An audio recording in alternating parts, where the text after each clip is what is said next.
Good morning, everybody. This is the fourth day of the training on watering NDCs.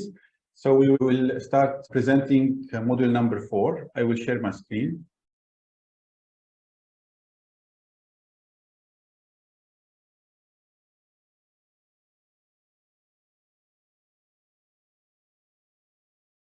The title of module 4 is the Nexus approach to enhance NDCs. The contents of the module today, we will talk about the water considerations for energy and industry, the water considerations for agriculture and livestock, water considerations for forestry and land use, water for ecosystems and biodiversity, water for urban and rural planning, and of course the water supply and sanitation. And finally, we will talk a little bit about how to take a Nexus approach, how to develop a Nexus approach, taking into consideration the water, energy, food, environment, and climate, of course. Let's start firstly by presenting the water consideration for energy and industry. Firstly, you know, if I want to measure the values of water use in energy production globally, we estimate that we have around 2%. This is 66 billion cubic meter. 2% of water consumption are for energy production. It's a consumption values. However, if you look to withdrawal values, it's much more higher. It reaches up to 15% of water withdrawal are withdrawn to energy production. Of course, here we are talking about water that are withdrawn and released again into the environment. However, the consumption is consumed completely. Okay, so this is a huge value. Actually, when we look to these numbers, we see that water is a very important factor in energy production. Now, I will present to you some important issues to consider. We can consider in water for energy production, we should consider the long-term impact and viability given increasing in water risks. So when we develop any energy project or an energy production system, we have to take into consideration the risks of the availability of water. The second issue, the effects of large hydropower on upstream areas, including potential relocated communities and permanently flooded agricultural areas or natural habitats. In addition, the implication for land, water, and communities downstream as river flow changes over time. We have also to take integrating energy and water planning in order to optimize investments and avoid inefficiencies or failure. So these two sectors should be taken into together, particularly in the planning, including the joint development and management of water and energy infrastructure and technologies. Energy production also is almost universally water intensive, whether it is generated from fossil fuels, nuclear, or clean, like, for example, technologies like biofuels or hydropower. Only solar and wind power have minimal water needs. Okay, this is the only technologies that use less water, very minimal quantities. As the global demand for energy grows, it's assumed that more water will be needed to be set aside for energy production. We want also to look into the water for thermoelectric cooling. Electrical production also use water. So an important issue is also to be taken into consideration and keep in mind that the water requirements for thermoelectric cooling methods currently in use. You have to look into what are we using today in our system, in our country. And then we have to look into how to increase both the energy and water efficiency of thermoelectric production. So decreasing waste heat by reusing it in a combined heat and power plant.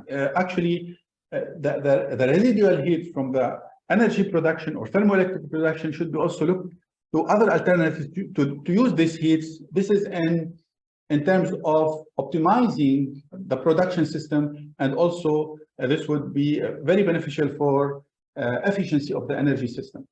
The need for integrated planning between energy and water departments, resource managers, regulators, and decision makers at all governance levels. So this is very important also to make coordination between all the public responsible of the two sectors.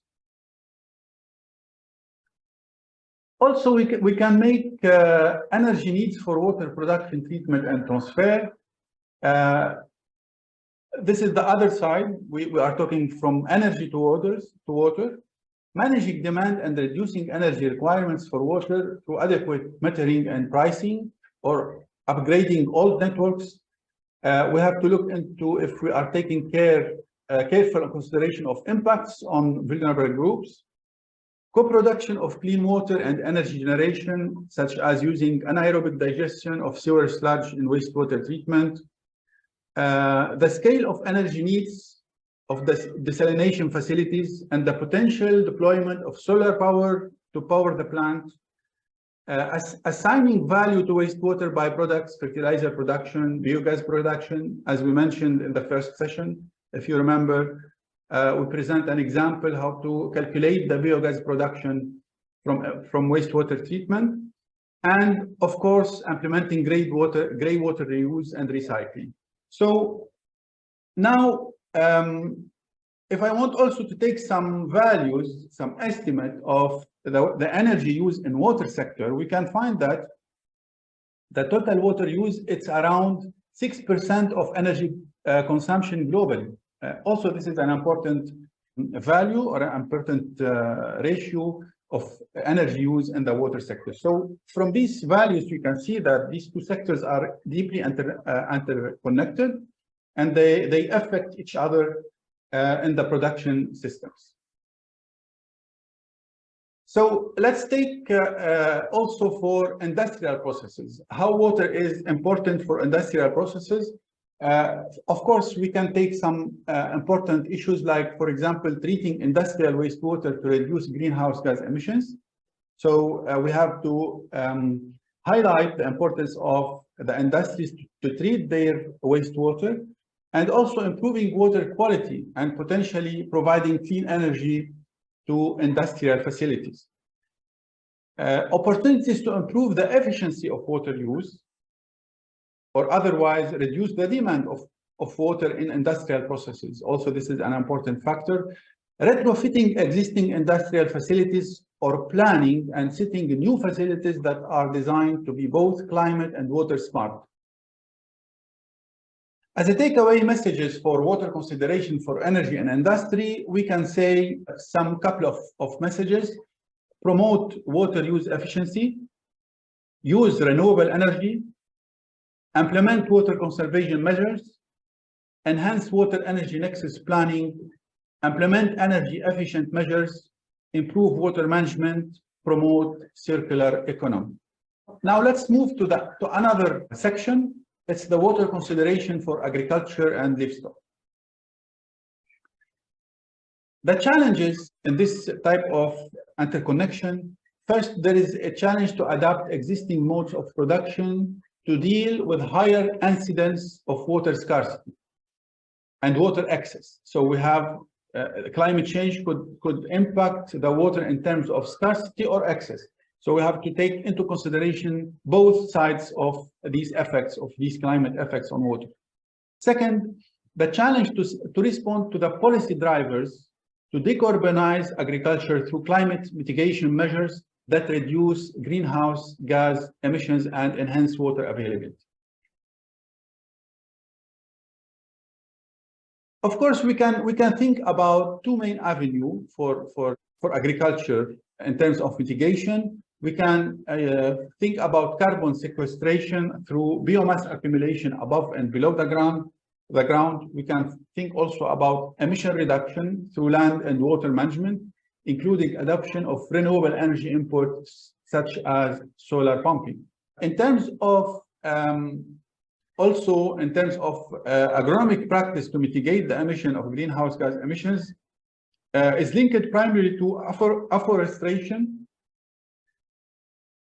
afforestation, and drainage control of organic soil that might otherwise decompose or even combust if drained extensively and cleared by burning. So both interventions are important. And now, if we look to some statistics from the Arab region, we can find these types of irrigation methods used in our region. It's about actually the micro irrigation, the sprinklers, and the surface irrigation. As you can see that most of irrigation technologies used in the region is still surface irrigation. And this is the most inefficient technology used for irrigation related to water. So this should be also taken into consideration to shift towards more efficient technology in irrigation.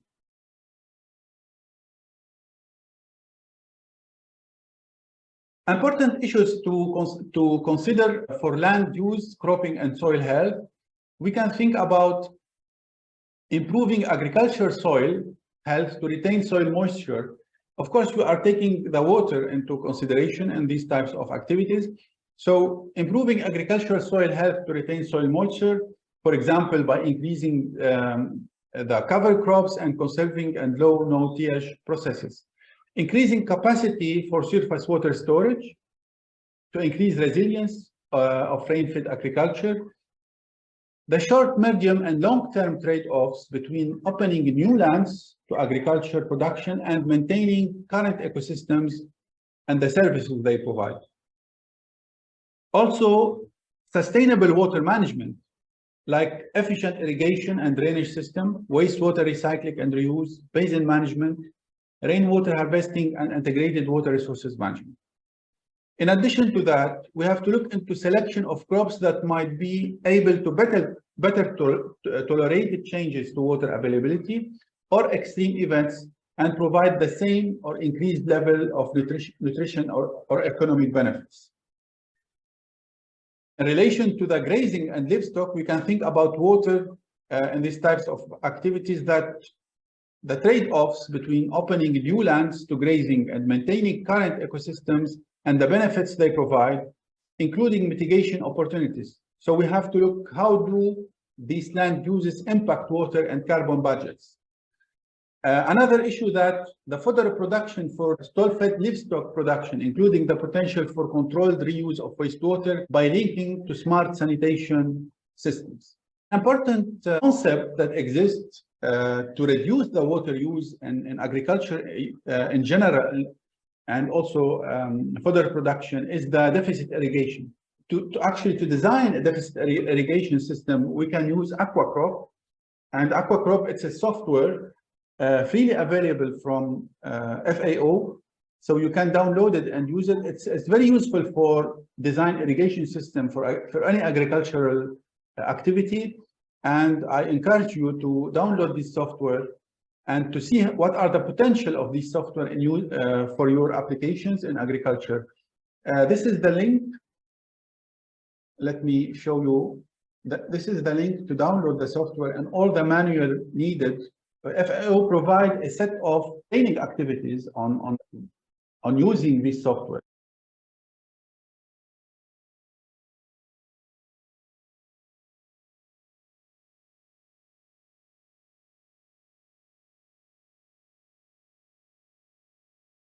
Okay, so I will share my screen again.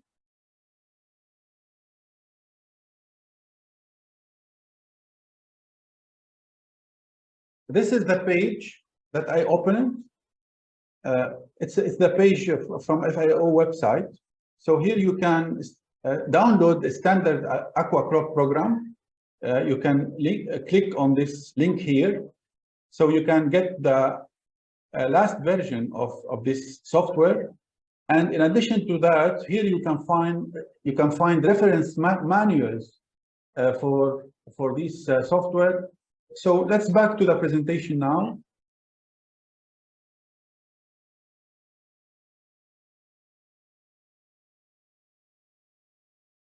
Now let's take some takeaway messages related to water consideration for agriculture and livestock. We can say that increased water use efficiency in agriculture should be taken into consideration. promote sustainable land management practices, enhance water storage capacity, promote integrated farming systems, support sustainable livestock production, and enhance agroforestry practices. Now let's move to the section 3. Here we will look into the water consideration for forestry and land use. Important issues to consider in this type of activities that the role of forests not only for sequestering carbon, but also for maintaining soil health, water regulation, retention, and filtration. So also we have to look into how increased temperatures due to climate change may affect also the forests. And also we have to promoting the role of local communities in managing, conserving, and restoring forests habitat. Promoting the role of agroforestry in supporting local livelihoods and enhancing water efficiency. Measure, monitor, and adjust forest management over time, of course, based on the impacts on water flows and quality of the climate change. As a takeaway messages, we can say that promote forest conservation, enhance watershed management, increase the use of agroforestry systems, promote sustainable land use practices, enhance water storage capacity, strengthen land tenure and governance, and promote integrated water and land use planning. Now, moving to the section 4, we want to discuss the water consideration for ecosystems and biodiversity. Very important issues to take into consideration. We should look into collecting data regarding freshwater biodiversity and monitoring rivers and aquifers to aid in freshwater protection measures. So data collection is very important. Also, we have to look into how aquaculture, untreated wastewater, livestock production, and agriculture runoff impact water quality. Transparent, inclusive, multi-stakeholder processes when developing strategies and guidelines for managing ecosystems and biodiversity in the landscape and water basins.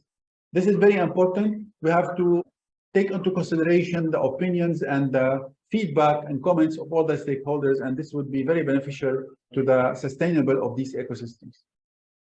Implementing climate adaptation measures related to sustainable ecosystem management in order to help communities and ecosystems adapt by improving water security, and of course, managing forest cover for soil and water protection. If I want to take a summary of takeaway messages, I can say that protect and restore wetlands, enhance watershed management, promote sustainable land use practices, strengthen protected area management, and promote integrated water and ecosystem management.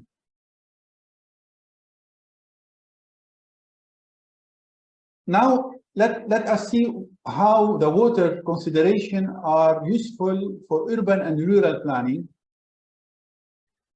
Important issues to consider: increased demand for water in urban areas may affect service delivery. So, particularly with simultaneously increasing competition for water resources from energy or agriculture. Improve and incentivize efficiency of water and wastewater utilities to reduce losses and costs and generate savings to reinvest in infrastructure in improved service delivery. The use of energy by water and wastewater system, including pumping and treatment, the respective cost and carbon emissions depending on the energy source. Integrating stormwater management into urban land use planning. For example, using more permeable surfaces to absorb stormwater. So we have to make this integrated in planning to take stormwater management into consideration to make activities and infrastructures that can capture and absorb stormwater very easily. Managing wastewater as a resource.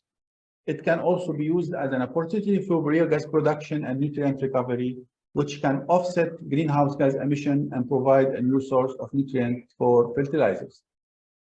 In rural areas now, if you want to look to the rural areas, we have also to look into the local capacities for resilient management of water system. And also we have to look if there is available means of support, including technical, from the central authorities. Also, we have to look how shortages in domestic water supply in rural areas could impact local agricultural production and vice versa.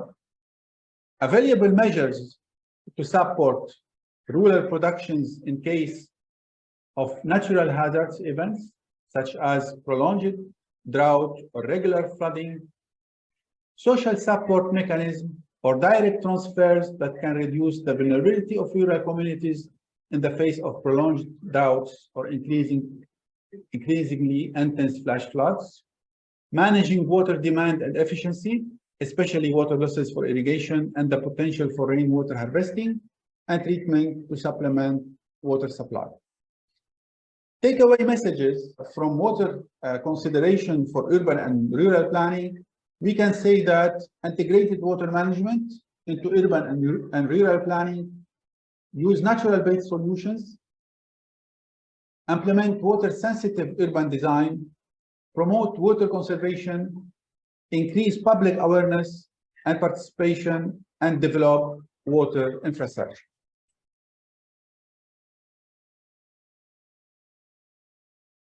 In section 6, we will try to figure out some challenges related to water supply and sanitation. In this regard, we have to look into monitoring and testing water quality over time to ensure safe, reliable water services for poverty alleviation and building community resilience. Also, we have to look into the use of WASH planning and implementation to adapt and adjust to changing conditions and ensuring priority to human needs, also in times of water stress. Ensuring that water services remain affordable and accessible if water prices rise, so that those most in need do not compromise personal and environmental hygiene. So affordability actually is one of the issues that also should be taken in the water supply and sanitation. We don't want to arrive at a certain point that the tariff of water supply is higher than the capability of people to pay for these services. Ways to reduce the energy use of wastewater systems through gravity-based systems and increased use of distributed or decentralized systems. And also, we have to look into the sensitive of household toilets are to potential flooding and release of contaminated waste. So I would like also to mention another important issue. In the planning, when you plan for wastewater treatment plants, you have also to think about, in case of flooding, what would be the effect of floods on the wastewater treatment. Okay, so now in section 7, we will talk about the water, climate, energy, food, environment nexus as a cross-cutting consensus. Let us look into a common or a nexus approach, and we take into consideration many sectors together and to see how the cross-cutting concerns are important. Firstly, to enhancing the water, energy, food ecosystem nexus in the NDCs, we have to make these two steps. The first, we have to conduct a nexus assessment. This first step actually is to enhance the integrated water, energy, food ecosystem climate change. Involves identifying the interlinkages between the different sectors and assessing their vulnerability to climate change impacts. The assessment should involve stakeholders from different sectors, including government agencies, civil society organizations, and local communities. So the second step, based on this nexus assessment, we have to develop a nexus strategy. So based on the nexus results, or on the results of the nexus assessment, a nexus strategy should be developed that outline the priorities and actions needed to enhance the water, energy, food ecosystem climate change nexus. Don't worry, I will present you an example on these types of activities. The strategy should be developed through a participatory process that involves all stakeholders. For example, if you want to take co-benefits from, for example, I would give an example of co-benefits of efficient use of water. Efficient use of water can result in co-benefits such as reducing energy consumption, which in turn reduces greenhouse gas emissions. So you see the interconnection. Also, irrigation system that use less water and more efficient water pumps can result in energy saving and ultimately also reduce greenhouse gas emissions. Efficient water use can also enhance biodiversity by reducing the depletion of water resources and reducing the risk of habitat losses. So you can see the direct and indirect effects of any activity related to water, particularly when we look into the efficient water use. Similarly, we can think, for example, if you look into the co-benefits of efficient use of energy. As an example, using renewable energy sources such as solar and wind can reduce greenhouse gas emissions and air pollution, leading to improved air quality. Energy efficient measures such as insulation, efficient lighting, and energy efficient appliances can result in energy saving and also leading to reduced greenhouse gas emissions. And when you reduce the energy use, and since energy is actually interconnected with water use, so also you can reduce the water quantities used in energy production. So all these are interconnected. For example, of co-benefits of efficient use of food. Reducing food waste can result in reduced greenhouse gas emissions from the decomposition of organic waste in landfills. Also, sustainable agriculture practices can enhance biodiversity by reducing the depletion of soil resources, reducing the risk of soil erosion, and reducing the use of pesticides and fertilizers. Okay, so now how to make a nexus analysis actually, and how to look into the different impacts and the different effects from sectors to another sectors. So actually we can use some tools, some quantitative tools, and here I would like to present to you the QNexus model tool, which is also available on the net. What's the importance of using Nexus tool? Actually, in the Nexus tools, we can figure out different scenarios. And these scenarios also are actions, are alternatives for actions. And you might, for example, define a future projection in your actions of water, energy, and food demand. You can, for example, project or put a target in your NDC actions, like, for example, reduce per capita water consumption. Okay, if you figure out this action in the NDC and you put some targets on it, and you say by, for example, 2030, I will reduce the per capita water consumption by 20%. Any value, any target. So how this target, you put it in the NDCs, how will affect the other sectors? How will affect the energy sector? How will affect the water sector in globally? And how will affect the agricultural sector? And what are the consequences of this action, like reducing per capita water consumption in the greenhouse gas emissions from the energy sector and from the water sector? So all these types of questions, when you put any target, you need data and information, you need quantities to know what you are expecting from such a target or from such an action in the NDCs. So this tool and maybe other tools can help you to make simulation, to put this alternative into the software, and to see what are the effects of this decision or this alternative on the other sectors in terms of quantities.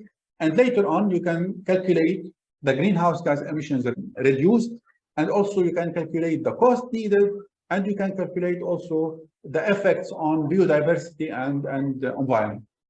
So the entry point for any action in the NDCs or any target, any proposed target in the NDCs, you have to make the necessarily calculation and the necessary evaluation of the impacts of this target on the other sectors. And to be aware, so the decision maker will be aware about the consequences of this target into the other sectors.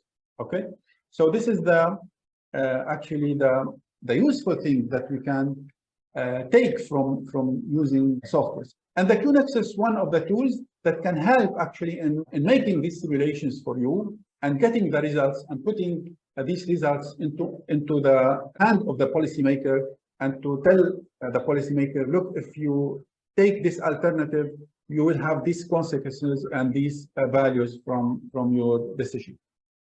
And here, when I talk about alternatives, there will be a lot of options. And we can think about options from the supply side, from the production side of resources.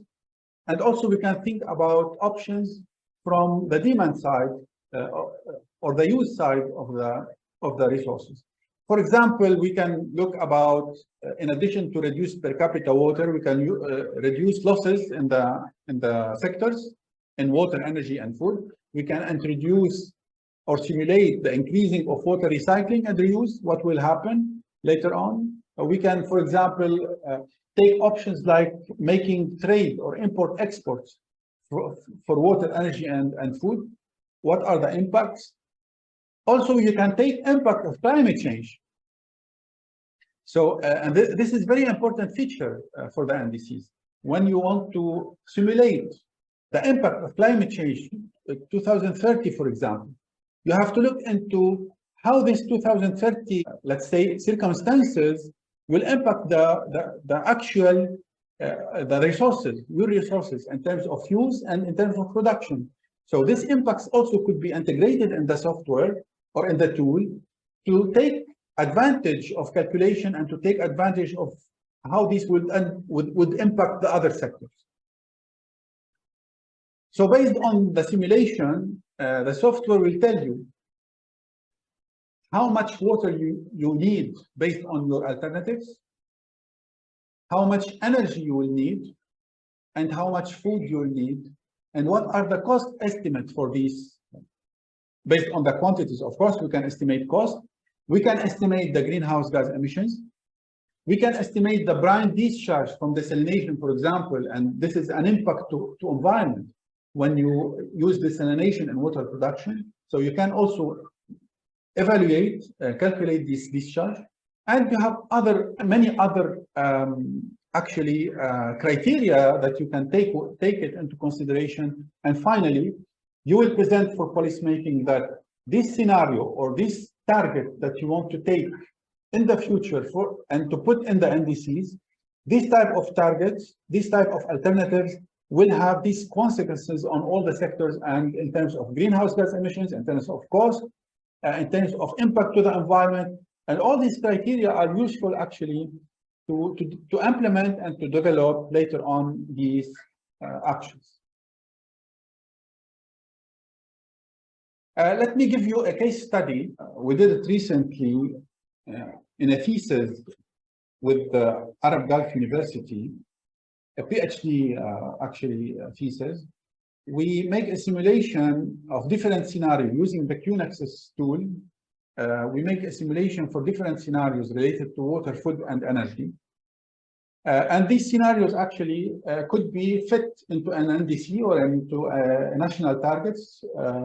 We take, for example, reduction per capita water consumption. What will be the consequence? We take switching to more energy efficient desalination technologies. What would be the consequence? In food, for example, we took a scenario related to increase of irrigation efficiency. In energy scenario, we took a scenario related to switching from oil to natural gas for power generation. We took all these scenarios individually, and then we take a combined scenario. If we took all these scenarios together, what would be the impacts? So in terms of results, when we take this, when we make this analysis, we found that, of course, we have a reference scenario, which is the existing situation.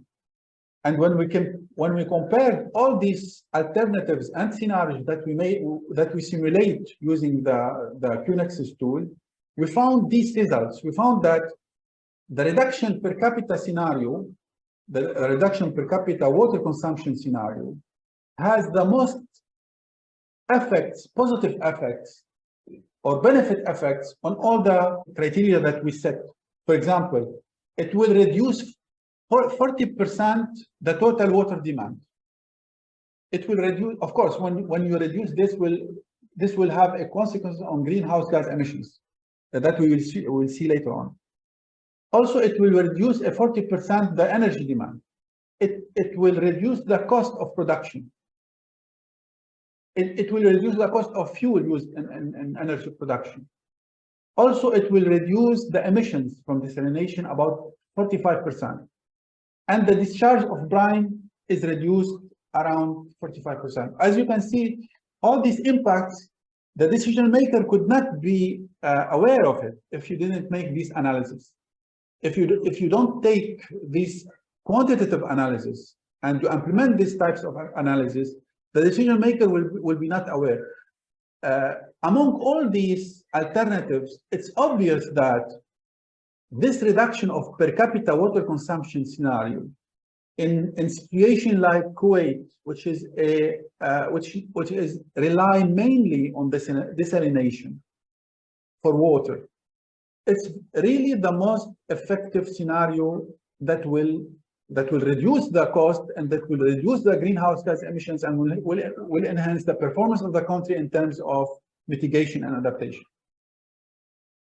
If you look to the other alternatives that we make, there are benefits. As you can see, a reduction in as a percentage, like irrigation efficiency scenario, we have 18% reduction in water demand. And also we found 18% reduction in energy demand. So we have benefits also from the other alternatives. But as I said, such analysis, it will highlight the most effective alternative. Okay, and you can make your target. So countries now can make commitments to targets, but they know what will be the consequence and the impacts on their greenhouse gas emissions budget, on their cost, on their environment impacts, and so on. I would like to show you. I would like to enter into the net to show the QNexus tool. Okay, so when you open the link that I provided to you, a presentation, this is the page that it opens. Firstly, you can look into a video. It's an introduction, quick introduction. You can take this. You can look into this video if you wish. But here the menu of the QNexus model. You can create an account. So actually, you need to log in into the tool. And to log in into the tool, you need to create an account. So you can type your email here and choose a password and click on create an account. You will be able to enter into the tool. Let me log in.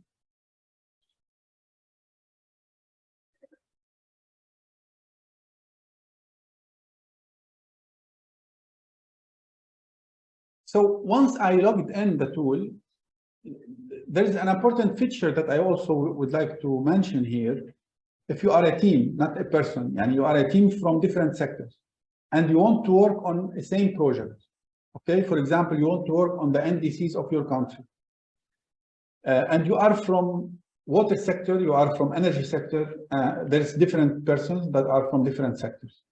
So I can assign you a project, and once you enter the tool, you will be entered all together in the same environment. So you can see each other in the tool. You can see each other, you can communicate with each other, and you can see the results of simulation that anybody done. The others would see what this person is doing. So it's a common platform that everybody can work together at the same environment, okay, using the same tool. So this is a very important feature. it actually promotes the holistic approach, and it give an opportunity for all stakeholders to be at the same environment and see each other working on simulation and doing analysis. And this tool, for example, you can create sectors. Here you can, for example, go and create your sectors. Add a new sector, you can easily add sectors. And then here, for example, I created 3 sectors. Once you create your sectors, you can go and start entering the data. The data for sectors are 3 types of information, of inputs: the processes, the intensities, and allocations. Of course, this necessitates a much more, let's say, space of time to demonstrate all these issues. But finally, if you want, once you enter all these data, you can make scenarios. And in scenario, you can just create scenarios and change what you want to change, or simulate what you want to simulate. And by the end, you can see your results. So you can see the results for your reference scenario, for scenarios that you created. Here you can see, as much as you have scenarios, you can see all the results. And in types of results, let me show you what are the types of results. You can select, for example, I want to know what are the water used in all sectors, taking into consideration all the quantities, because the software gives you the opportunity to see your direct impacts or indirect impacts. Okay, so you can take one of these, or you can take total, direct plus indirect. So here you can see, for example, the surface water, how much is used in energy, how much is used in food, and so on. This is not a real case, it's just a fictive case to show results. So as you can see here, you have all these features, and this could be beneficial for you. Okay, I finished the presentations. We can take questions and also can discuss a little bit before starting the presentations of our colleagues from Sudan and Egypt. By the way, Dr. Amr Fawzi is with us. I hope. Yes, صباح الفل. دكتور عمرو، أهلا. أنت جاهزة دكتور ناهد؟ Yes, you're welcome. يلا.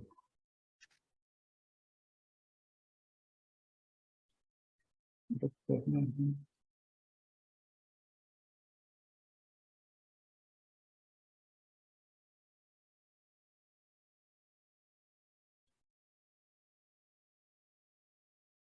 I think فيك تعمل presentation. You know, you don't need an. في عندك الشير سكرين موجودة قدامك، ما هيك؟ مبينة؟ Yes, yes. Okay, you can. Okay.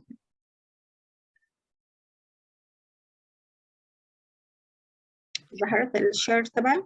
ايه مش الحال، شفنا. Okay, okay, okay.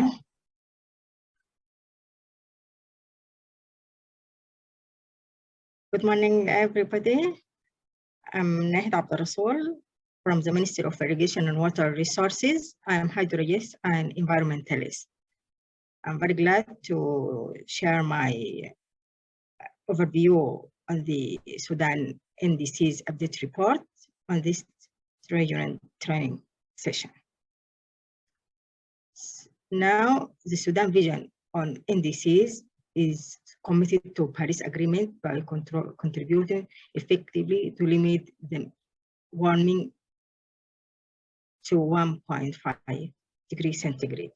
And that is done through the HCNRE, which is the Higher Council for Environment and Natural Resources, which is the soul for the Environmental Council, and is chaired. And this Higher Environmental Council is hired by the Prime Minister, which is adopting this updated report the year before, and has institutional arrangement with relevant institutions. This institutional arrangement have been codified in Memorandum of Understanding, which is established between the Higher Council and the 10 federal entities and 18 state level. And as the promise of the Ministry of Water Resource and Irrigation, the Sudan Water Strategy for the 2021 to 2031 is to transform the livelihood of the people of Sudan. And this strategy moved from vision to impact through three complementary transform plan. That is the National Irrigation Transform Plan, the National Water Supply Transform Plan, and the National Water Resource Management Plan. So then the best practice and experience related to the preparation of this National Determined Contribution Report is the mitigation contribution was prepared as part of the National Climate Change Program with participation of all climate-related stakeholder sectors and institutions at the national and sub-national level, with more than 40% of women participating. And this is the gender-sensitive case, which is an advantage of writing this report. And the target relative to the reference indicator expressed numerically in amount of reduction. And this is what I previewed obvious that we did not put our contribution in percentage, like the conditional and unconditional, but because in the report they are expressing it numerically in amount per reduction. It is here, it is very clear that the percentage will be reduced to 38 for energy and 45 in forestry and energy biomass, and 20% in waste treatment. And the contribution of the government will be around 15% of estimated of cost of NDCs implementation for the mitigation. And regarding the adaptation, now that is the mitigation part, and regarding the adaptation part in Sudan in disease, to climate change, to water, to agriculture, to public health, and coastal zone. Will continue to be priorities, and system building resilience to climate risk. The adaptation project has been identified in NABA and NAB, that is a National Adaptation Plan, that proposed 12 projects to enhance the adaptation. And clearly, the cost is adequate. Implementing adequate set of adaptation measures is well beyond the national resource of the disposal of the Sudanese government. The major proposed adaptation measure, including water harvesting. In water is water harvesting, essential irrigation technology, and improving water management practice. The range of, because we are depending on rain-fed and spade irrigation in our country. The range of water-related adaptation option was determined through systematic and bottom-up consultative process at the state level, which had the accompanying benefit of raising awareness and integrating adaptation concerns into community dialogue. Also, Sudan is also processing of revising this GCF country program in a way that reflects this update indices and developing a much needed national fundraising to support the financing of that 2012 project. Therefore, it is imperative to show that Sudan succeed to accessing international finance, technical and capacity building support to meet the cost of the identified adaptation measure. So, due to long-lasting economic and political sanction, which has been lifted on 12/19 after the revolution, the access to climate finance has largely restricted to the multilateral institutions like GIF and GCF. So another fund, I hope it will be available to those adaptation measures.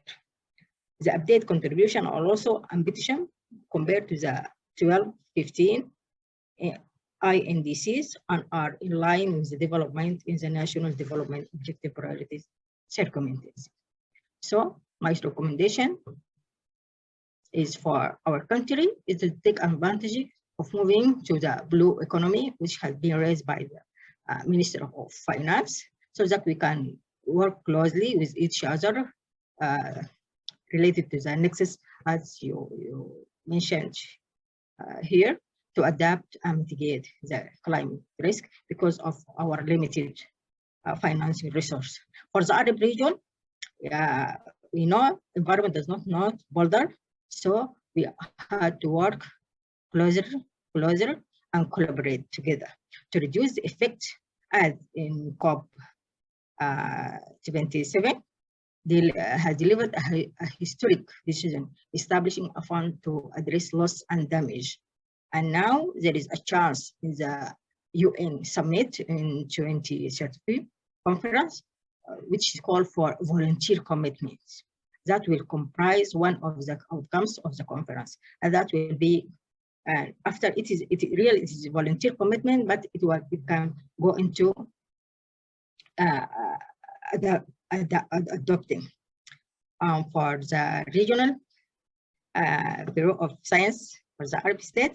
Thank you very much for this training, and I hope it will be replicated or piloting on the other institute. Now you have 8 or minimum 5 participants from each sector, and if most of them they are not contributing, or all of us we are not contributing directly to writing the report, but now we are empowering with the know-how to do that. And if the one who is in charge of writing the report move out of the sector in one way or another, we can replace the sum without distortion. This is the one who are contributing in writing the report in my ministry. It is Dr. Ahmed Hassan with his email address here, and he is contributing to the adaptation writing.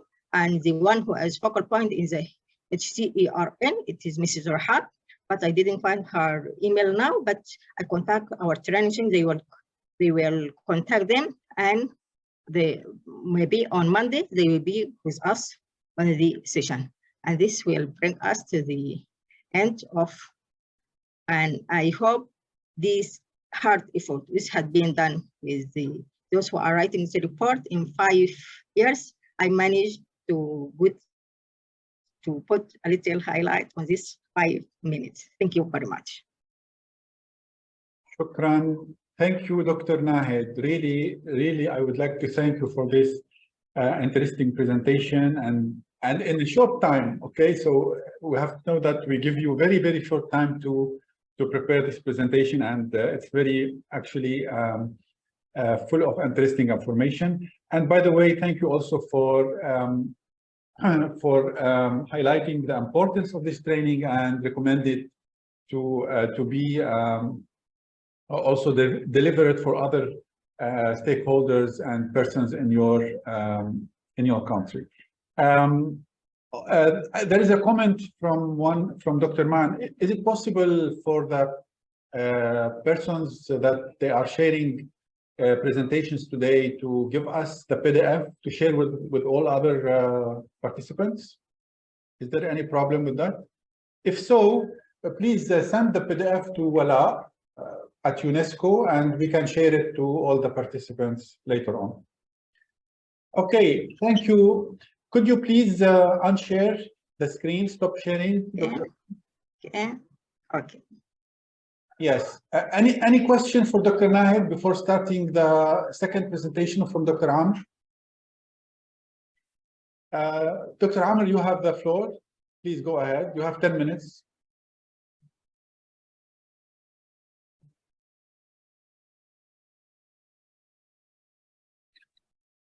بسم الله الرحمن الرحيم. السلام عليكم. Okay, I'm trying to present the Egyptian case. First of all, I will try to elaborate more about the water resources challenges and the climate changes challenges in Egypt. The typical challenges of water resources, we have population growth and the limited renewable water resources, and of course all the canal network and the hydraulic structures, limitation in financing and law and legislation.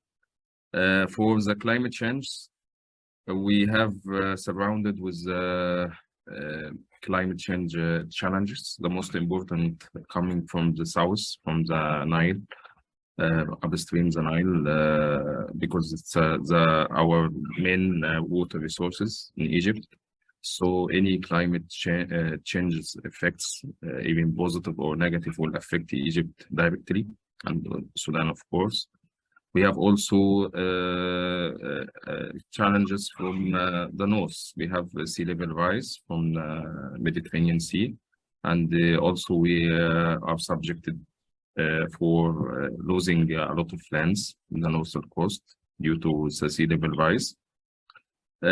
From east, we have extreme events like flash floods. Also, we did a lot in Egypt to protect our mountain areas in Red Sea coastline and Sinai.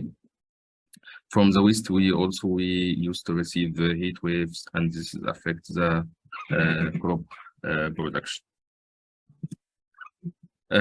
Regarding the national climate change planning documents, maybe this is the title of the documents we have published in the last 20 years.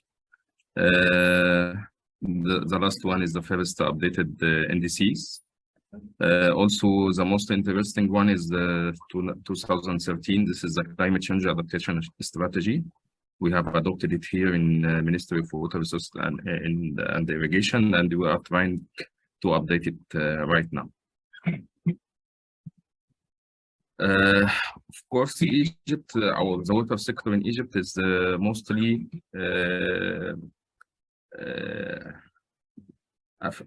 needs an adaptation plans more than mitigation plans. We have no emission in Egypt, but of course we have the budget. A lot of the major part of budget goes to mitigation part, but for water related issues it is adaptation parts. So we have this is the main sectors: coastal zones, protection, and also water resources and irrigation. We have mega project for rehabilitation canal system and shift from old irrigation system to modern irrigation systems. Also water reuse. We have mega projects for water reuse, drainage water reuse.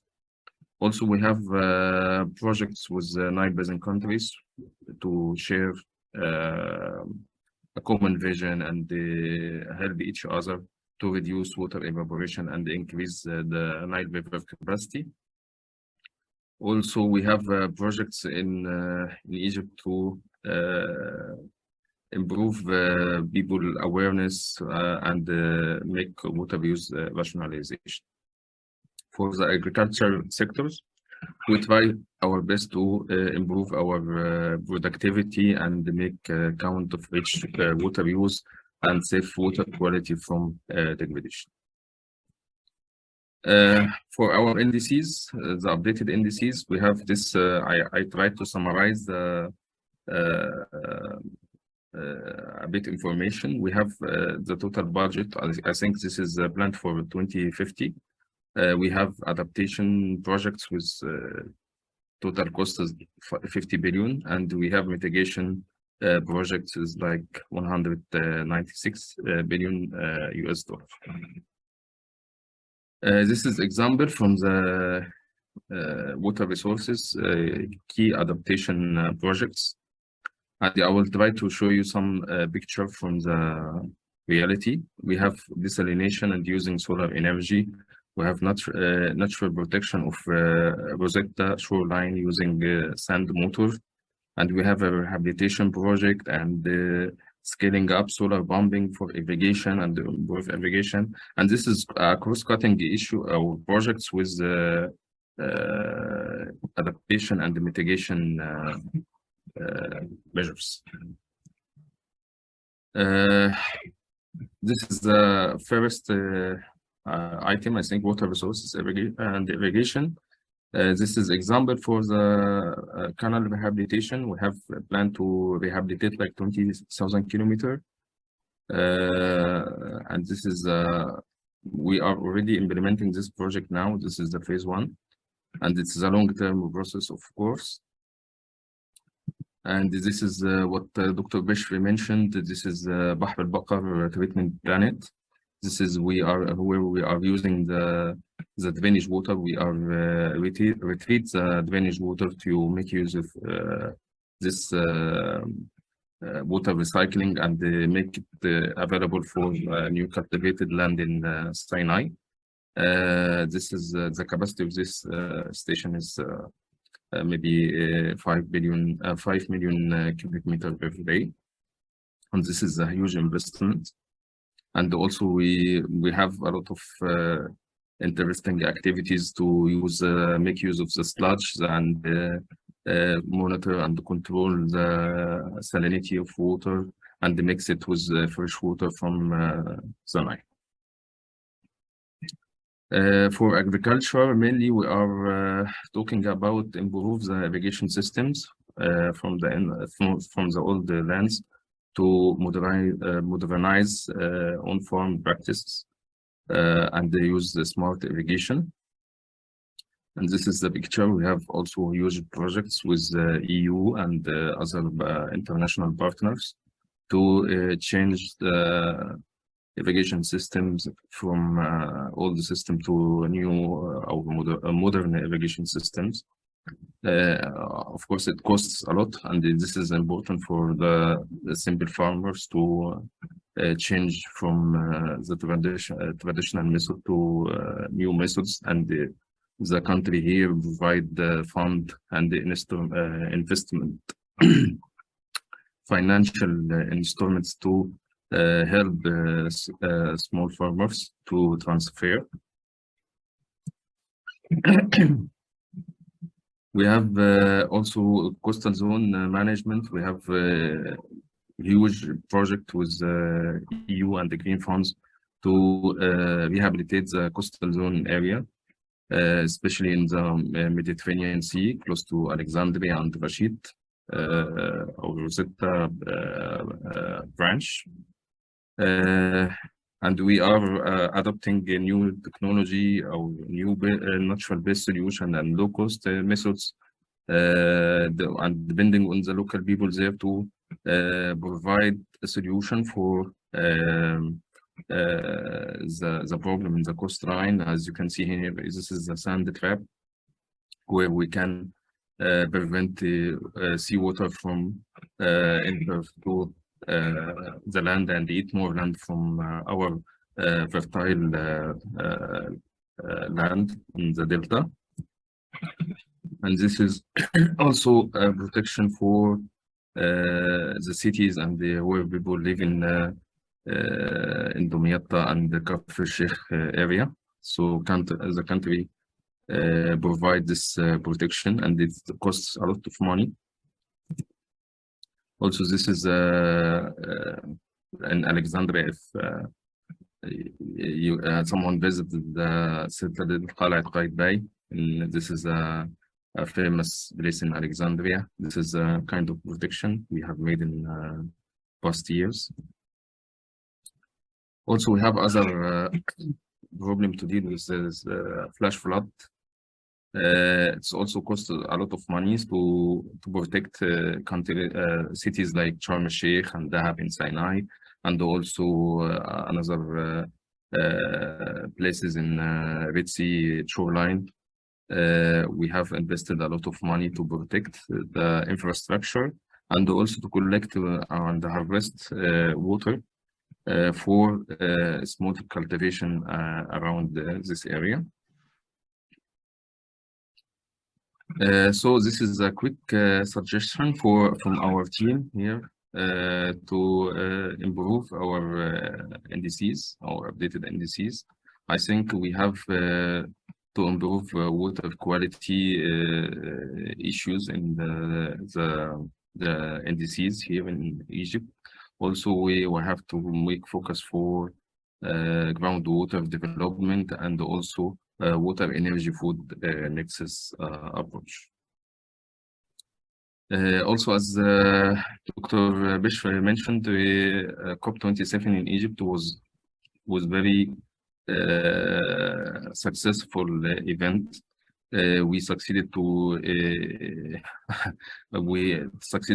put water on the climate agenda. This is it was our goal. Yes, yes, absolutely. Yeah. The Egyptian diplomacy played a major role in that. Yes, yes. Of course, the water is essential for Egypt, and we have to collect or to fix the effect of climate change, because we are in Arab countries who are not the cause of climate change. So we have to, and water is the most affected resources. So we have to really try to put the water issues on the table, and this is why Egypt initiated this AWARE initiative. It has like 6 work streams, and you are all invited to support and share and work with us to make this initiative a successful one, and they try to cover all the work streams and projects in all countries. This is by the way, this is an international initiative, and we have the WMO as our main partners, and also we have another international partners like FAO and UNESCO and many other organizations and countries will support and give the money and the full support to this initiative to come to the implementation process. Our initiative has 7 work streams. One for decoupling the economic growth from fresh water and use and degradation. One for the green water accounting and development. Another one for cooperative analysis in river basin scale. The 4th work stream is support co-benefits for adaptation action in the field of mitigation, including promotion of sustainable low emission and low cost drinking water and wastewater management. Also, the 5th work stream is the improvement of the early warning systems. And the last one is the linking water resources policy with the national climate action. And this is, I think this is one of the most important work streams. Since we are trying to collect water and the climate and on the global level, and also it should be there in the national level. And this is the end. Thank you. Thank you.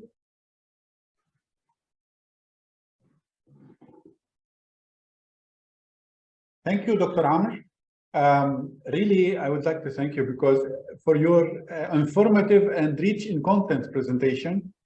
And of course, Egypt is one of the leading countries in terms of adaptation to climate change, adaptation and mitigation, and particularly with the COP27. I would like you to thank. If I may say one thing, Dr. Ali, I would like to also indicate that earlier today I had a conversation with the Office of His Excellency Professor Hani Swalem, Minister of Water Resources and Irrigation, and the colleagues at His Excellency's office confirmed that recently there was discussion where UNESCO will be a participant and a partner in the implementation of the AWARE initiative. UNESCO will support, and it is not initiative for Egypt. I mean, Dr. Amr indicated that it is initiative for Egypt and Africa and other countries at a global scale, countries that would like to be in that initiative. So UNESCO will be working jointly with the government of Egypt, with other countries on work stream 2, which is a green water, which we discussed a few minutes earlier, as well as also on providing capacity building. And we hope that we can utilize Dr. Ali's expertise when we do the capacity building activities at that time. Thank you, Dr. Bishr. And also I would like to emphasize and highlight what Dr. Amr said about the gaps that needs to be actually addressed in the NDCs, like the water quality issue, like the groundwater issue, and particularly we know that in the Arab region, more than 60% of the groundwater is shared. 10 minutes are remaining to close this session, so we will take the opportunity of these 10 minutes to launch the quiz.